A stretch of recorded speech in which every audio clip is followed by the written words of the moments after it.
नमस्कार, मैं हूं शम्स ताहिर खान और आप देख रहे हैं वारदात। 4 दिनों तक महरौली के जंगलों की खाक छानने के बाद शुक्रवार की सुबह दिल्ली पुलिस की एक टीम अचानक गुरुग्राम जा पहुंची। वहां कुछ जगहों की तलाशी ली और फिर एक पॉलिथिन में कुछ सबूत लेकर वापस लौट आई। दरअसल दिल्ली पुलिस को श्रद्धा की लाश के टुकड़ों के साथ साथ उसके सर की भी तलाश है और पुलिस सूत्रों की माने तो बहुत मुमकिन है कि आफताब ने श्रद्धा के सर को कहीं दफना दिया हो। इस बीच श्रद्धा का एक दोस्त भी सामने आया और उसने आफताब और श्रद्धा की पिछले 2 सालों की पूरी कहानी सुनाई।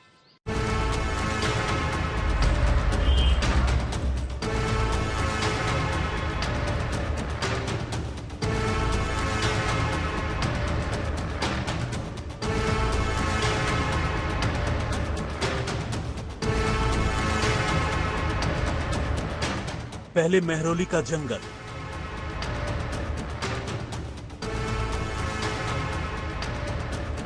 फिर गुरुग्राम में तलाशी और इस पॉलिथीन में बरामद कोई चीज। इसके बाद देहरादून, ऋषिकेश और पता नहीं कौन कौन सी नई जगह।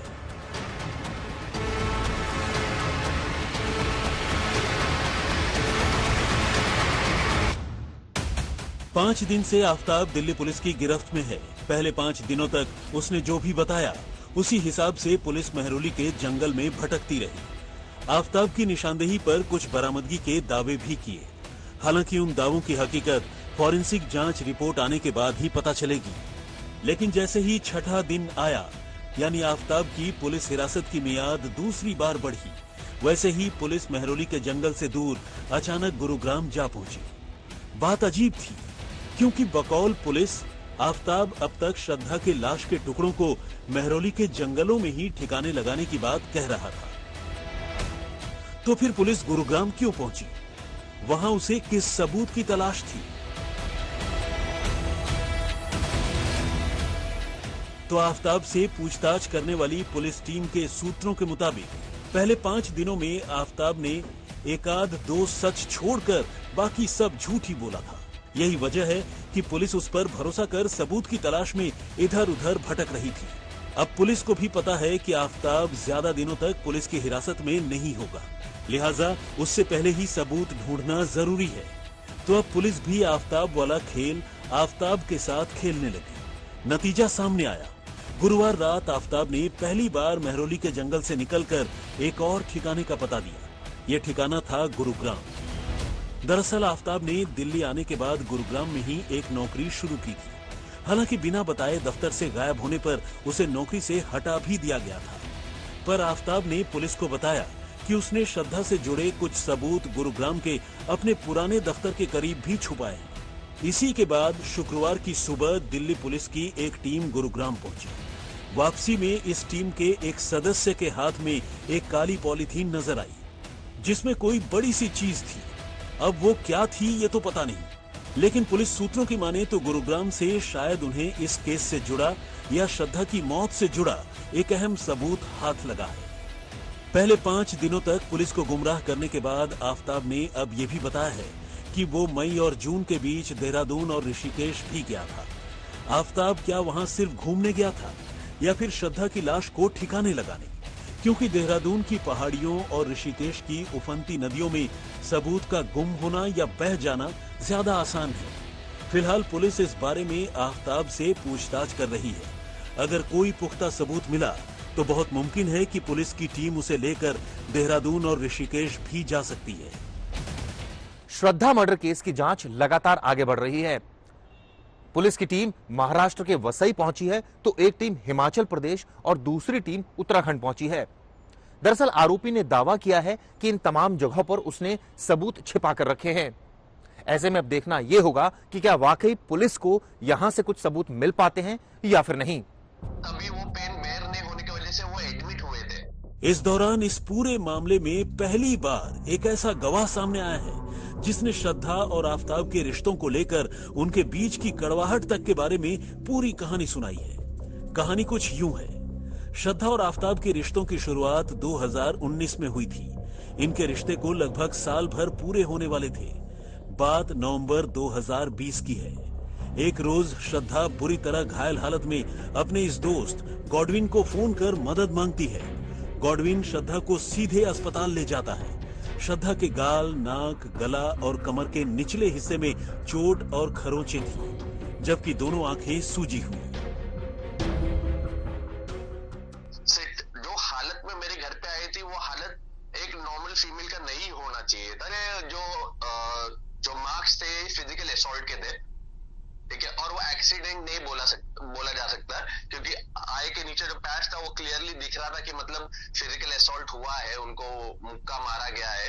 गले के नीचे यहाँ जो है लेफ्ट और राइट में पूरा चोक के मतलब पूरा ब्लड क्लॉट हुआ था उनका, और वो ज्यादा फेयर थे, श्रद्धा ज्यादा फेयर थी, तो क्लियरली मार्क विजिबल थे, ठीक है। और उनका जो लोअर वेस्ट है उधर भी उनको एक ब्लड क्लॉट हुआ था। गॉडविन ने यह बताया कि नवंबर 2020 में श्रद्धा को प्रताड़ित किया था आफ्ताब ने, उसे बुरी तरीके से जख्मी कर दिया था, जिसके बाद किसी तरीके से बचाकर श्रद्धा ने अपने बॉस करण से मदद मांगी। करण ने उन्हें गॉडविन का नाम बताया। गॉडविन श्रद्धा को तुलिंज पुलिस स्टेशन ले गया, महिला मंडल के पास ले गया और किसी तरीके से उसकी मदद करने की कोशिश की। उस वक्त श्रद्धा ने एक लिखित कंप्लेंट भी तुलिंज पुलिस स्टेशन में आफ्ताब के खिलाफ दी थी, पर आफ्ताब इसके बाद माफी मांगने लगा। आफ्ताब ने यह कहा कि वो ऐसा फिर कभी नहीं करेगा। ये उसी वक्त की चैट है जब श्रद्धा की आफ्ताब ने पिटाई की थी। श्रद्धा को ऑफिस जाना था, लेकिन वो अस्पताल में थी। अब उसने अपने ऑफिस के टीम लीडर को इस चैट के जरिए ये बताया था कि उसकी तबीयत ठीक नहीं है। ये रही चैट में हुई वो पूरी बातचीत। Okay, sure. देर से जवाब देने के लिए सॉरी। कोई बात नहीं। उसके माता पिता के घर जाने से सब कुछ सुलझ गया है। आज वो घर छोड़कर जा रहा है और आज मैं नहीं आ पाऊंगी। कल की मारपीट के बाद मेरा बीपी लो है और शरीर में दर्द है। एनर्जी नहीं बची है बेड से उठने की और मैं उसे घर से निकाल कर ही रहूंगी। आपको तकलीफ देने के लिए और काम पर जो असर पड़ा उसके लिए माफी चाहती हूँ। श्रद्धा मर्डर केस की जांच जैसे जैसे आगे बढ़ती जा रही है, वैसे वैसे आफ्ताब का हैवानियत भरा चेहरा दुनिया के सामने बेनकाब हो रहा है। श्रद्धा और उसके दोस्तों की चैट साल 2020 की आज तक के हाथ लगी है। दरअसल 2020 नवंबर में आफ्ताब ने श्रद्धा को इतनी बुरी तरह से मारा था कि उसे अस्पताल में एडमिट होना पड़ा था। इस चैट में श्रद्धा बता रही है कि कैसे आफ्ताब ने उसकी नाक तोड़ दी है, उसके चेहरे पर चोट आई है, उसकी तबीयत खराब है और उसका बीपी भी लो है। दिल्ली पुलिस की पूछताछ में भी लगातार वो इस तरह का व्यवहार कर रहा है जैसे कुछ हुआ ही नहीं। सूत्रों के मुताबिक आफ्ताब एक शातिर क्रिमिनल की तरह लगातार व्यवहार कर रहा है। श्रद्धा को इस हालत में देखकर तब उसके दोस्तों ने आफ्ताब के खिलाफ पुलिस में रिपोर्ट भी लिखवाई थी। इस हादसे से श्रद्धा बुरी तरह सहम गई थी और तब उसने तय कर लिया था कि वो आफ्ताब से अलग हो जाएगी। शायद वो आफ्ताब को तब छोड़ भी देती, मगर तभी आफ्ताब ने एक खेल खेला। उसने अपने माँ बाप को फोन किया और फोन पर कहा कि श्रद्धा को समझाओ, अगर उसने मुझे छोड़ दिया तो मैं खुदकुशी कर लूंगा। इसके बाद आफ्ताब के माँ बाप ने श्रद्धा को फोन किया और कहा कि अगर तुमने आफ्ताब को छोड़ दिया तो वो पागल हो जाएगा, तुम दोनों शादी कर लो। शादी के बाद वो एक बेहतर शख्स बन जाएगा। और उसको बार बार आफ्ताब कॉल करके सिर्फ यही बोल रहा था कि मैं अपने आप को सुसाइड कर लूंगा, अपने आप को सुसाइड कर लूंगा। यही इमोशनल उसके पास एक ब्लैकमेल ऑप्शन बचा था, जो कर करके उसको बोला था अगर तुम नहीं आओगे रिटर्न तो मैं अपने आप को मार दूंगा। आफ्ताब अपने माता पिता से भी मिलवाने उसको 23 नवंबर को लेकर गए थे। बिल्कुल सही। इसके पहले भी जितने बार ये हादसा हुआ है तो इसमें जो मेन कल्प्रिट है, मैं तो आफ्ताब से ज्यादा उसके मम्मी डैडी को कल्प्रिट बोलूंगा, क्योंकि जब एक बार इंस्टेंस होता है, 2 बार होता है, ठीक है, 10 बार होगा तो आप आपके बेटे का साइड नहीं लेना चाहिए, बल्कि ये फीमेल को आप बोलना चाहिए था कि आप छोड़ दो, आपकी जिंदगी बेटर हो सकती है किसी और के साथ, आप आपके फैमिली के साथ रह सकते हो। मगर वो हमेशा बोलते रहे कि अगर आप शादी कर लोगे आफ्ताब के साथ तो हमारा बेटा सुधर जाएगा, तुम रहते हो तो मतलब अच्छा बिहेव करता है, तुम नहीं रहते तो पागल जैसा बिहेव करता है। तो वो चीज की वजह से इसके मम्मी डैडी इसको इमोशनल बैगेज देके इसको वापस से मतलब घर पे बुला लेते थे। आफताब की खुदकुशी की बात सुनकर श्रद्धा इमोशनल हो गई। उसने आफताब को माफ कर दिया और अस्पताल से डिस्चार्ज होने के बाद फिर से उसी आफताब के पास पहुंच गई। हालांकि श्रद्धा के दोस्त गॉडविन के मुताबिक आफताब ने पहली बार श्रद्धा को नहीं मारा पीटा था, बल्कि इससे पहले भी वो 12 से 14 बार श्रद्धा को बुरी तरह पीट चुका था। तो हमको ये पता चला कि ये सिचुएशन जो था एक सैचुरेशन लेवल था, कि मतलब उसने 5-6 बार 10 बार एक किया हुआ था, मगर तो वो उनके टॉलरेंस लेवल पे था श्रद्धा के। मगर ये जो अटैम्प हुआ था नवंबर में, ये इनके टॉलरेंस लेवल के बाहर हुआ था, क्योंकि उस दिन वो काफी चौक हो गई थी और चौक होने की वजह से उनको ऐसा डर लग गया था कि उनका मतलब हत्या हो सकता है, जिसके वजह से उनको इमीडिएट हेल्प चाहिए था। मगर ये कुछ नई बात नहीं थी, क्योंकि ये इंस्टेंसेस पहले भी दोहराया गया था। अच्छा, मतलब बार बार श्रद्धा के साथ ये होते रहता था और श्रद्धा ये आपसे उसने डिस्क्लोज भी किया था, डाइवल्ज किया था आपको ये बात? बिल्कुल सही, बिल्कुल सही, बिल्कुल सही। श्रद्धा आफताब के साथ उसी घर में लौट आई थी। इन दोनों ने घर की रोजमर्रा के तमाम जरूरी सामान ईएमआई पर ले रखे थे, जिसके ज्यादातर पैसे श्रद्धा के अकाउंट से ही जाते थे। इसी दौरान श्रद्धा की एक दूसरी नौकरी लग गई। यहाँ सैलरी भी ज्यादा थी और उसका प्रमोशन भी हो गया था। अब वो खुश थी। श्रद्धा को ट्रैवल करना बहुत पसंद था, खासकर सोलो ट्रैवल यानी अकेले घूमना। वो अकेले ही अब नेपाल जाना चाहती थी, लेकिन जब से आफताब उसकी जिंदगी में आया था, वो उसे अकेले कहीं घूमने जाने देना तो दूर, उसका मेल दोस्तों से बात करना भी उसे पसंद नहीं था।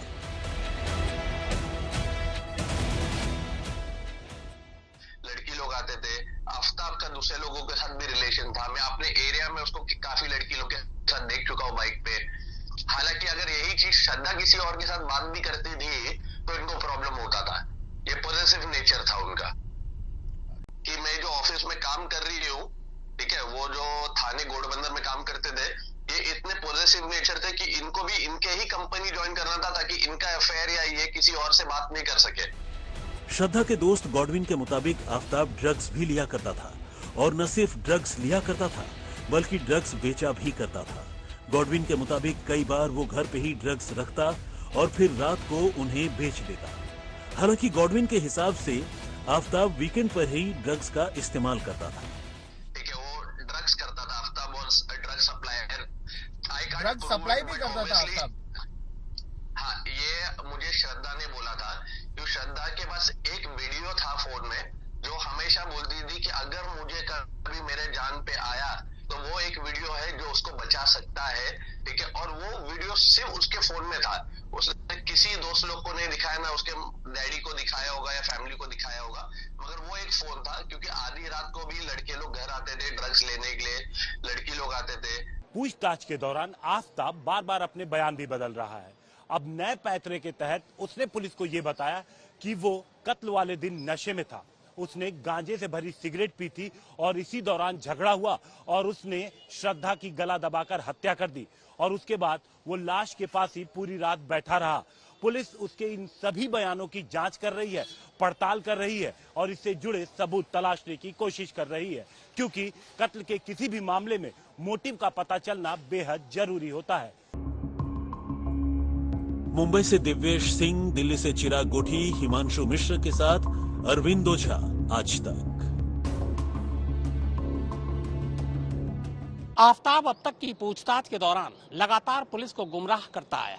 यही वजह है कि पुलिस ने अपनी पूछताछ का तरीका भी अब बदल दिया है, जिसका उसे फायदा भी मिल रहा है। पुलिस को उम्मीद है कि वो इस केस को बहुत जल्द इसके अंजाम तक पहुंचा देगी। वैसे दिल्ली पुलिस को सबूतों की खेप की उस फॉरेंसिक रिपोर्ट का भी बेसब्री से इंतजार है।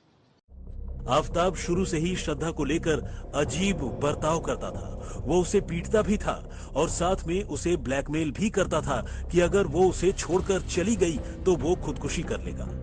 इधर श्रद्धा के साथ दोहरी परेशानी थी। एक तो वो उसकी ब्लैकमेलिंग से डरती थी, दूसरी पूरे घर की जिम्मेदारी भी उसी पर थी। आफताब काम धाम नहीं करता था, कहने को एक फूड ब्लॉगर था, लेकिन वहां भी कुछ नहीं करता।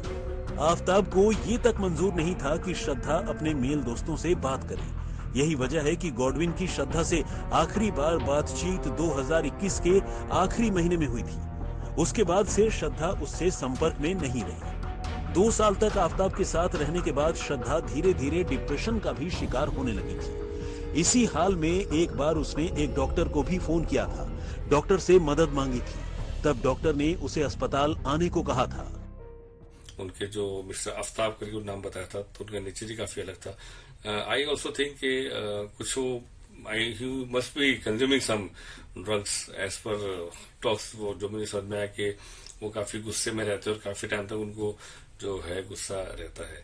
तो इस तरह से बातें हुई थी हमारी, और मैं उनको बोला था कि आप अस्पताल आइए, हम आपको यहाँ इलाज करेंगे, हम पूछेंगे, बातचीत करेंगे, काउंसलिंग करेंगे, साइकेट्रिस्ट से कंसल्ट कराएंगे, एंड वो हिसाब से फिर आपको मेडिसिन प्रिस्क्राइब करेंगे। But she was insisting on phone when we said really sorry कि हम उनको दवाई दे पाए, बट उसके बाद में फिर वापस कभी फोन नहीं आया। फिलहाल पुलिस श्रद्धा के तमाम दोस्तों की लिस्ट तैयार कर रही है। जल्द ही इन सब के बयान भी लिए जाएंगे, मगर उससे पहले दिल्ली पुलिस श्रद्धा के कत्ल से जुड़े हर छोटे बड़े सबूत को हासिल करना चाहती है। सबूत 6 महीने पुराने हो चुके हैं, मगर फिर भी उनकी बरामदगी जरूरी है, न सिर्फ इस केस के लिए बल्कि श्रद्धा को इस हाल तक पहुंचाने वाले आफताब को सजा दिलाने के लिए भी। मुंबई से दिव्येश सिंह, दिल्ली से चिराग गोठी, हिमांशु मिश्र के साथ अरविंद ओझा, आज तक। तो वारदात में फिलहाल इतना ही, मगर देश और दुनिया की बाकी क्राइम की खबरें अब सिर्फ देखें ही नहीं बल्कि पढ़ें भी www.crimetak.in पर।